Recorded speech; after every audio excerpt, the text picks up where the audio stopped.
बातमी नासाच्या शास्त्रज्ञांनी शोध लावलेल्या एका नवीन ग्रहाची। सूर्यमालेजवळ नासाच्या शास्त्रज्ञांना पृथ्वीसारखा एक ग्रह शोधण्यात यश आलंय।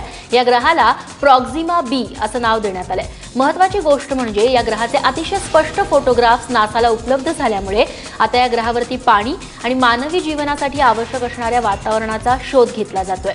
नासाच्या 31 शास्त्रज्ञांनी अथक प्रयत्नांनंतर या ग्रहाचा शोध लावलाय। या नव्या ग्रहाची वैशिष्ट्ये आपण पाहतोय। नासाकडून पृथ्वीसारख्या या ग्रहाचा शोध लागलाय। नव्या ग्रहाचं प्रॉक्सिमा बी असं नामकरणही करण्यात आलंय। हा नवा ग्रह पृथ्वीपासून 4.2 प्रकाश वर्ष दूर अंतरावर आहे। प्रॉक्सिमा बी पृथ्वीपेक्षा 1.3 पटीनं मोठा आहे।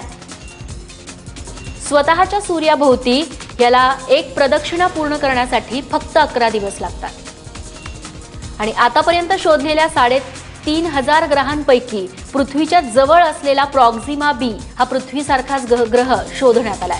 प्रॉक्सिमा बी वरती पाण्याच्या अस्तित्वाचा शोध आता शास्त्रज्ञांकडून सुरू आहे। 2013 साली पहिल्यांदा या ग्रहाचं अस्तित्व जाणवलेलं होतं आणि तेव्हापासून शोधाला वेग आला। पृथ्वीपासून जवळ असल्यानं संशोधन करणं शास्त्रज्ञांना अधिक सोपं झालं।